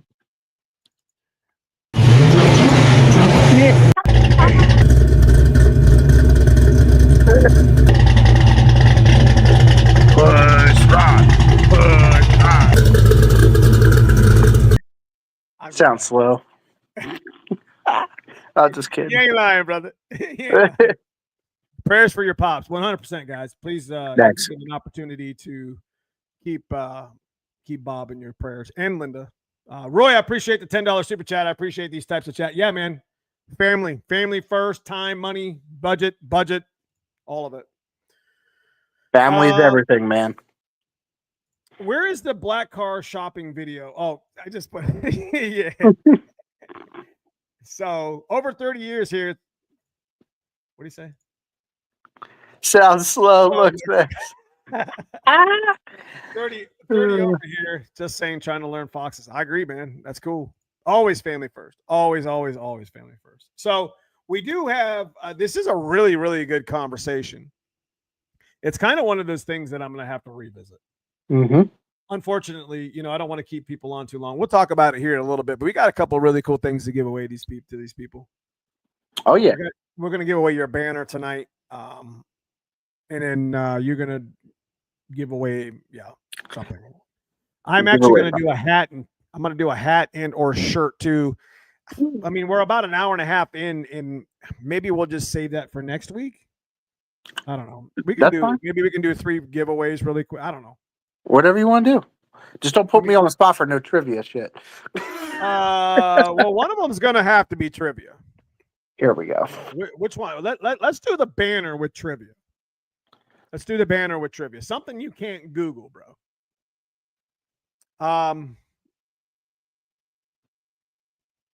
Yeah. Let me think about that real quick. Yeah. Okay. Thanks. Do you want to do the hashtag for what did Handler Motorsports want to do? I wanted to do a gift card tonight. Oh. What do you think? That sounds great. Yeah. Hang on. Real question is, how many likes are we at right now? Oh no, I don't even know. That's always kind of slacking. Well, I mean, that's the people's fault, not me. That's right. That's right. 62, bro. That's it. We've had like 180 to 100 people in here for like an hour. What are we doing? What are we doing? Hey, you guys realize that just liking the thing, it doesn't make it pop up on your algorithm. Like this goes for all content creators. If you like something, it'll show up in your liked folder, and they might show that channel's content randomly. The more you like stuff on my channel, the more they're going to show you stuff from my channel. That's the way it works on Facebook. It's the way it works on YouTube. It doesn't force feed you it. And I know that's in 2025, people, even myself, I'm a little skeptical to hit the like on anything because it's just like, I don't want to see that in my feed all the time. That's not really how that works. The more you like somebody's shit, the more you're going to see from their feed. Yeah. So if you're into the foxbody, if you're into just car shit, I don't have that much stuff I put up, that it's going to hound the shit out of you. You know what I mean? I Mhm. don't put up stuff No, like just that. support your boy. Come on Just, now. hey, and that goes for everybody. You know, Foxcast, Brutal, Infamous. It don't matter who it is. You know, it don't matter who it is. You know, just if you throw a like here, throw a like here, throw a like here, you might see their content in your feed 1 out of 10 videos. You know what I mean? It depends on how much you enjoy their channel. So I mean, I wanted to bring that out because I'm greedy with my likes too, but I just like shit all the time now. I don't even care. So we're at 78. What are we trying to get to? I mean, I told you I wanted to do 2 gift certificates. Well, let's save one for next week then. All right. You want to do one? All right, we'll do one. All right, Troy, man, I appreciate you stopping in, bro. We're going to do that last because I will match however many likes we get, and that'll be dollar amount for the gift certificate. How's that sound? Damn, that's solid AF, bro. Yeah, so if we get 100 likes, we get 120, we got 150 likes, I don't care. I'll match it. What? Yeah, we get 200 likes, I don't care. I'll match it. Let's go. Y'all hear that shit? Wow. Y'all better start liking. Depending on how many likes are on the video, when we get ready to give away his gift card, we'll determine the dollar amount. Stop it. There you go. That's awesome, Andrew. You guys always bring it hardcore, bro. Try, man. All right, so let's go ahead and give away the banner. Let's go hashtag Hanlon. Let's go ahead and give the banner. It's not going to be a long one. It'll be we're going to spin the wheel of destiny, and we're going to, right after we give away the banner, I have an important announcement from Hanlon about something coming on this week. So. Ford Takeover is stick shift class still on? Yes. There's an NA class and a power outer class. And I think are they both stick shift or are they? Yes. Yeah.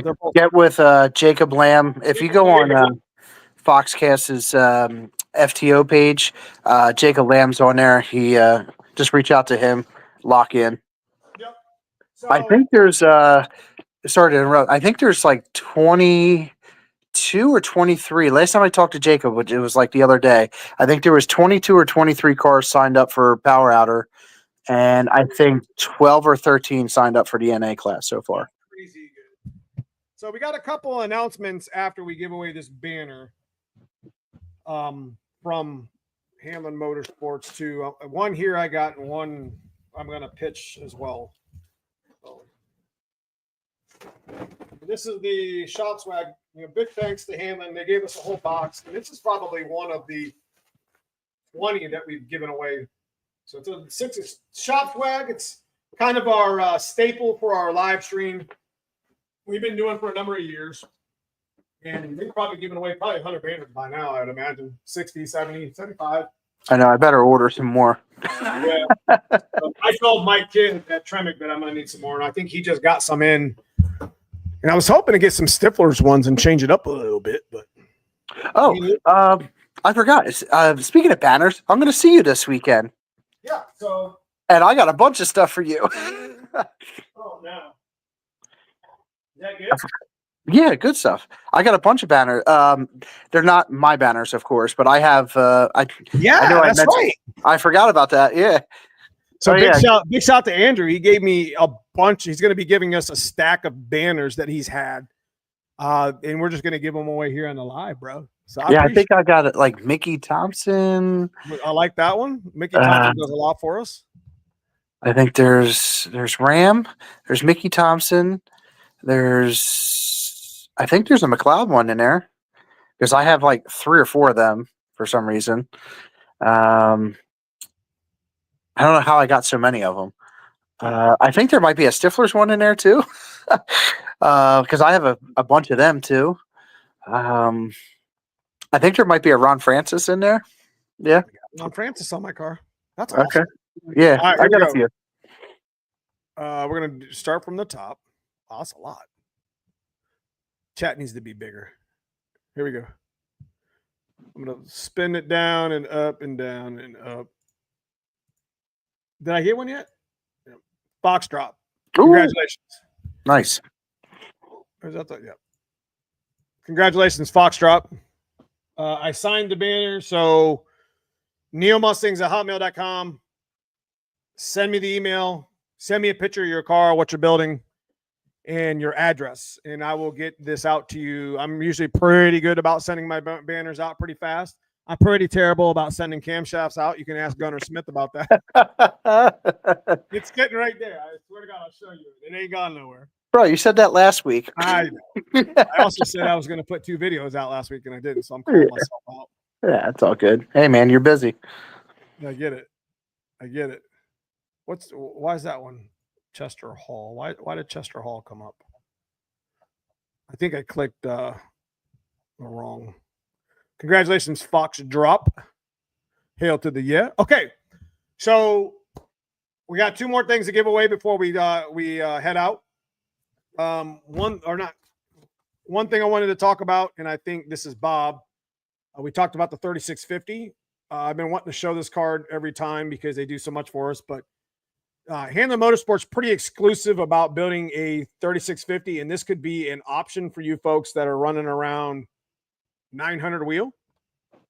So this is a transmission that you guys build at the shop. It could be an option for you when putting a transmission swap together. Probably hold a little more power than a TKX. It's kind of like in between a TKX and a T56, if I can say that. Mm-hmm. So this is something that's kind of exclusive at Hangin Motorsports. They've been doing this for a long time, and there's been some really good feedback. So I want to talk about this every week because I want to put it out there. I've said this before, and Bob has wanted me to mention that, so it's a solid to him. Also, we have a $250 off sale. Explain that real quick. Yeah, so Zach and I were like, hey, how can we get back to the community? We want to do some sales. And I was like, yo, we haven't done a transmission package sale in a little while. So we're going to run starting tomorrow till August 29th. Is going to be $250 off any full 5 or 6 speed transmission package. And that'll cover even more. That'll cover shipping or more. Basically. Yeah, a lot of the shipping. Yeah. So yeah, get with us this week if you guys are interested in, a 5 or 6 speed. If you're looking to get rid of the T5 or maybe an old 3550, whatever the case may be, and you want to go up to either a TKX or a Magnum, give us a call, and more than likely Zach will beat you or beat me to the phone. So just tell him that Neo sent you, or mention a live stream, and we'll get you guys taken care of. So Jim or Willie, is this a direct bolt-in swap? Depending on what motor. If it's a mod motor, yes, because it has an integrated bell. If it's a push rod motor, we do it with our adapter plate, which is shown on that card. There you go. Okay. So this is an option for you guys with stick shift. And yes. John Stickley, a member of our channel, has been thinking about going 3650. Listen, if you're going to go 3650, call up Bob. He makes the best 3650 on the planet, and he can make it fit whatever. He's been doing that for decades and swears by it. It's something that we need to mess with as well. So yeah, real quick, answer this. Why did the aftermarket for the 3550 crash out? Let me put it bluntly. The TKO design had a lot of flex in the case. And one of the biggest issues, at least from me building them, that I could spot is a lot of the shimming on the cluster came from the rear case to the mid case. And what that does is when the transmission is under extreme load, it'll move that cluster's tolerances wanting to push out, and it ends up binding up third gear, which is usually the smallest gear. Usually takes the blunt force of it all. And at that point, you're in full load to begin with when you're hitting third gear. So that's my scientific whatever, knowing 3550 design. That's TKO 500, 600. They shift like shit because there's 3 different rails. And I don't mean to talk a bunch of shit about the 500 and 600. They were good transmissions up for us for many, many years. But once they came out with the TKX platform transmission, that's what it's called. Yep. It changed the game. And that's why the TKX is such a badass little unit for it. So it's just better technology, better design. They also changed the synchronizer ring, so that's obviously a big upgrade as well. You're going from a single, synchronizer ring to a 3-piece now with the TKX, which is also what the Magnums had. The Magnums had 3 pieces as well. So, Hamlin, if I have a 2002 Mustang, do I hit options for the 94, 98? Seems like the website skips 94 to 04. yeah, Gunner, I just haven't had a chance to add those packages, but they're honestly very similar to the 96 to 98. Talking about the 3650 package? 3650 TKX. Okay. Yeah, I'm just honestly we're slam busy, and I haven't had a chance to add more packages to the site yet. If you guys buy a 3650 package and make Bob build these things, I hear tell there's a T-shirt involved. Sure. A Neo and a Hamlin shirt. Oh, it is what it is. There it is. Yeah. So next thing is we're going to do a giveaway for the let's do a giveaway for the hat and or T-shirt at neomustangs.com. Guys, Okay. If there's one good way to directly support the channel, if you like what we do here in the channel, is go to neomustangs.com. I have a website that has hats and T-shirts. We got JACKSTAND, get your shit off JACKSTAND shirts with the blue car and the white car and the black car. Super cool shirts to buy. I haven't really pushed a lot of merch. So I'm not really a merch pushing. I mean, I do, but I don't. We do have brand specific or unbranded, no Neo Mustangs on it. T5, T56, G101A, and TKX transmission shirts there as well. So go to, if you win this, you have to go to neomustangs.com. Email me, neomustangs at Hotmail, and tell me what one you want, and I'll ship it to you. So it's not a real hard scenario there. What's that link to your site again? Sorry. It's neomustangs.com. Yeah, hold on. Neomustangs.com is the site, and Hotmail is the email that, if you win some shit. So we're going to do real quick. We're going to do the hat and or T-shirt from our site. I think we got a pretty good super chat last week with KK's Garage. He ponied up 50, and I didn't give it away last week. So we're going to give it away this week. We actually do, have 10, 30, 40. We got 40 now, but that's okay. We'll do something for next week as well. It's not a big deal. So real quick, we're going to do a channel trivia. Okay.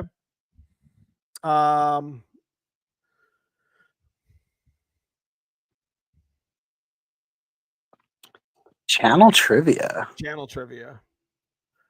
Oh, I got a question for it, maybe. Okay. This isn't the official question. No. But how much power did you officially put through the TKX with your black car? That's subject, because there was different ones that I'm not going to describe. No, I'm sorry. No. Like the most amount of horsepower. Because that was back when you did the TKX series. I don't know. I don't expect people to know this one, but I think I want to say that no, that's not the question, guys. I'll give them a good one. Here we go. I'll tell you this. If somebody gets this, they deserve more than just a hat or T-shirt. But what was the main reason why? If you remember the black coupe on our channel several years ago, does anybody remember the reason why we got rid of that car? What was the reason why we got rid of the black coupe? Dude, I watch your channel. I don't remember. It's a hard question. It's if you want a hat or T-shirt, you'll know this. It's a hard question. We had a black coupe that me and my buddy Mike built. It was more Mike than me. He just took a bunch of our parts. Ooh, that's close. Cage was removed. Nope, wasn't cage was removed. Frame was twisted. No. Bam. Jim or Willie, congratulations. He got it. Torque boxes were bad. We had the C channel the torque boxes. If you followed the channel, we had a black coupe on our channel years ago, and it was like a 9-second car. And it was basically everything that the SSP coupe was. And me and Mike wanted to go 8s with that car. And we had it all set up, twins and everything. And and I asked him, I says, do you think this car is safe enough to go that fast? And he's like, I wouldn't take this thing faster than 150, bro. And he showed me why. He literally hammered through the torque boxes and he C-channeled them. And I was like, what I should have done is just got some torque boxes. You know what I mean? And cut them out, and we would have just put some Team Z in it. But it also had frame rust up on the roof. Pretty bad on the pillar. So I'm really happy that these, C-channel fix. Yep, see? I love it. Congratulations. ChatGPT wasn't fast enough. What do you say? ChatGPT wasn't fast enough. Way too many uploads since. Yeah, we did a lot. We did a lot of really cool shit with that black coupe, stick shift and C4. Dude, I forgot you even had that car. Yeah, I'm telling you, man. That car would be the car right now. That would be the car right here if it would have been solid like my SSP was. You know what I mean? That's great, man. I'm glad somebody knew that. What was the reason why we got rid of that car? I mentioned it in one video, showed it for like 20 seconds, and I was embarrassed because we had spent so much time and money on that car, and the paint was nice. It had a lot of Bondo in it too, though, and it was just like people were hiding the shit out of everything. I got real scared with that car because we started going 140 with it, and he's like, "This car's starting to shake," and I'm like, "We should probably get rid of it." Mm-hmm. All right. So Neomustangs, the banner winner, I got Mike there. And yeah. So Jimmer, make sure you hit me up with the Neomustangs. You know the rules. Because you and Brutal did videos about torque. What is that? Torque Auto. All right. Last one. It's a good one. How many likes we got? I love giving away shit. Mm-hmm. We have, according to my refresh, we have 86 likes. So we're going to up that to 100. Let's just go straight 100. Kind of disappointed that it's not 100. Yeah, what are we doing? Come on now. So next time we do a gift card, we'll just mention it early. Okay. And then we'll see how many likes we can get on this. Because legitimately, the more people, you have a chance at winning a gift certificate. Do you just want to spin the wheel, or you just want to what do you want to do? Yeah, spin the wheel's fine. Okay. So, yeah, let's do something a little bit different this time. Okay. Let's do a $100 gift certificate randomly. Okay. But then let's do a 50. Okay. Let's do a 50, which is good for some merch or some small stuff on your site. Yeah. To members only. I'm good with that. So we'll get 100 to the random. We'll hashtag it. Hashtag Hanlon. We'll do it again. No. Hashtag Bangin' Bob. Let's give Bangin' Bob some love. How about just hashtag Bob? There you go. Because Bangin' Bob, people are going to have to type the shit out of it. People. All right. So for the $100 gift certificate from Handle Motorsports, which will buy you the clutch adjuster, cable, and the quadrant, the stuff we talk about that's in my car, shit works. But in your cable-driven car, hashtag Bob it up. And then we're going to give away, I'm going to spin the same wheel until I get a member. Now, a member could win the 100 too. Now, the members are the guys in green, guys, folks. So if you want to check out the join button, become a member for a month, 3 months, 6 months, year, 2 years, whatever. I appreciate those guys. Like I said, we talk a little bit offline with those guys and blogs, and we try to invite them into as much as we can. So I need to start doing more with my members, and we're going to start doing that now. And I appreciate everything that they do. So we're going to do 100 to randomly to somebody, and then I'll do it again until I get I'll just pick whoever's on the screen. You know what I mean? Something. I'm not going to. Whatever. I try my best to do what I can do with that. Does that make sense? Yeah.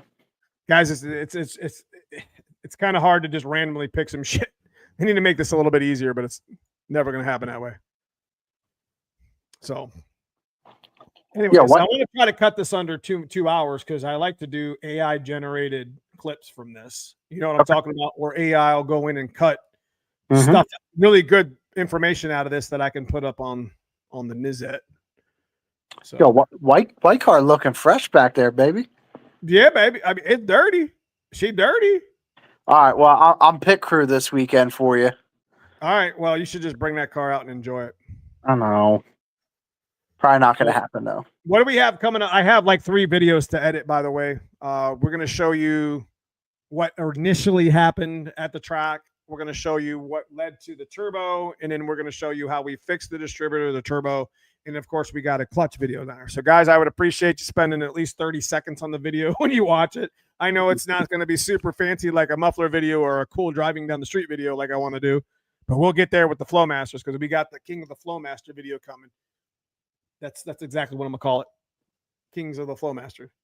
Hell yeah. It's going to be wonderful. All right, here we go. Bang and Bob. Bang and Bob. This is for a $100 gift certificate. Okay, that's wrong. I moved. I don't know why, but it just made me think of Billy Bob from Varsity Blues. Caleb Elrod, congratulations. He is not a member. You won the $100 gift certificate to Hangin Motorsports. So, Neomustangs at hotmail.com. Send me an email. Let me know what you won, what car you're working on, maybe a picture of it or whatever, and make sure you add your address because I forward that to Andrew so he can take care of you. So congratulations, Caleb. You won the $100 one. And on the same screen, scrolling down and up, Shelby County. Congratulations, Shelby County. $50 gift certificate. He's been a member for, I don't know, 4 years. So I don't do enough for my members. You got a $50 gift certificate, Shelby, for Hangin Motorsports. So send me a email, Kent, and we'll get you hooked up, brother. So congratulations to you guys. So I'm gonna one up that real quick. Shelby, send Neo your t-shirt size as well. I'll put a swag bag in there. Since it's only $50, I'll put a swag bag in that for you too. I appreciate that, man. There you go. You do so much for us, brother. You do. We try. So on the same screen, I just had a number of people I could pick who, you know, I try to be as fair as possible, guys. Yo, see, Coyote guys are nice too. All right, you know, all you small block 4 guys gang it up on me. Yo, Coyote guys are, you know, are nice too. What do you say? What do you say, Jack? What do you say? Yeah.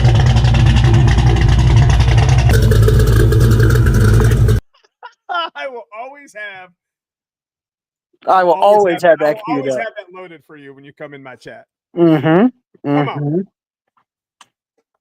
So, anyways, yeah. So I want to keep this under 2 hours. I appreciate you guys. It's been an hour and 50 minutes, so we got a little bit of time if I need to answer something real quick, or me or Hanlon can help you. But thank you, was it Jeremiah? $10 super chat, $20 super chat from HLR. Hangin Motorsports, been a member for 47 months. Love it. Come on. Appreciate you, Roy Gustafson, at the $10 super chat. And congratulations to Fox Drop for the banner, Jim or Willie for the t-shirt from Neomustangs.com, and Caleb for the $100 gift certificate. Jesus, we gave a bunch of shit today, didn't we? Hell yeah, man. And the 50 to Shelby. That's why you got to be on live, man. You can win some shit. You know, win some shit here and there. Have some fun. Why don't you hear Coyotes chopping like that? Because we're too far gone. We're already way ahead. You guys are back there still trying to figure out what your sounds like. This is what Windsors do in the staging lanes, waiting for the carried away. I love it. That shit'll never get old. Anyways, we love Coyotes. Coyotes is a bad bitch. You guys already know that. Coyote is the future of Ford Motors. We're gonna keep the Windsors alive as best we can, but you know, when I go Coyote, I'm not turning back. 351 Windsor will be right by its side. You already know 363 and the 393 is going to be right there. You already know. I got a 9.5 deck motor. I got an 8.2 deck motor. Yeah. So when we go Coyote and some shit, we're going to have the best of all 3 of them. So you're all going to probably hate this, but when Pops was over couple weeks ago, and we were looking at his car in my garage. He's like, maybe I should put a Coyote motor in this car. Woo! Dude, Just he loves to ship at 9,000, bro. yeah, 96. Anyways, guys. Thank you, guys. Thank you for having me, Neo. Yeah, so we talked about a lot of stuff. Handling Motorsports, 3650, guys. I don't know that a lot of people know about how strong that transmission is from Handling. Mm-hmm. It's literally a platform transmission. That's what it looks like. And it was before the TKX, and the TKX was the apology for the TKO bullshit. Mm-hmm. I'm not a TKO hater. I ran really good with a 3550 for many years, but it's time to move on. It is. They don't even make this shit no more. Like the cluster gears they tried to get rid of, and the gears are just hard to get anymore. Yeah, there is no more thirds. There's no more TKO 600 clusters. There's no more TKO 500 inputs. There's no more cases. I have, out of 180 cases, I just counted the other day. I think I have 9 left out of 180. I'm not saying that. Listen, the 3550. I'm gonna backtrack a little bit. The 3550 we had in my black car making 500 wheels shifted like butter, but it was a 10 spline. It was one of the originals. Yeah, and it had carbon fiber synchros in it, put in there by my buddy Matt. All I'm saying is, and it's the same thing I'm telling Randy. I'm not trying to influence you to do whatever you want to do with your TKO, but if it works right now and it's good and it's nice, TKX is known to handle a little more power. Why not get rid of it? Probably get rid of it for about the same price you'd get a TKX for. And the nice thing about a TKX is it goes exactly in the same spot, uses the exact same bell housing and drive shaft that a TKO does. I don't think a lot of people know that. All you do is change transmissions. Yep.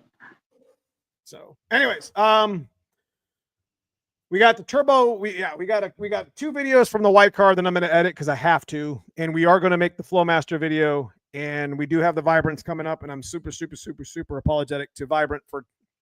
I mean, we would have had that video out in 2024 had we not blown the 387 up. So I do feel bad because I need to get that video done. But there's people, I want to move on past what we've already done. So FP, we've done Mac. I want to double back on both Flowmasters in that video, not just one, and get done with that stuff. So we can move forward on the Vibrants, on the, the Widowmakers we want to buy, the neighbor haters and shit like that. So and get into I even have Borlas, you know what I mean, that we have to mess with. So, right. Yeah, I said the magic word, pimp. I said it. What oil and spark plugs do y'all use in a stock? I use Rotella 540, the blue T6, and spark plugs I just use NGKs. Neighbor haters for the win. Dude, that one SN95 is great. Anyways, I got to roll this out. I love y'all. Awesome. Thank you, guys. Appreciate you dropping in. I will see you guys in this video. Stay tuned. We might be giving away the FPs next week. If it isn't next week, it's going to be the following because we have to get this shit done. We got to move on. I love y'all. I appreciate everybody for stopping in. I appreciate you, Andrew. We'll see you. Have a great week. Stay safe. See you.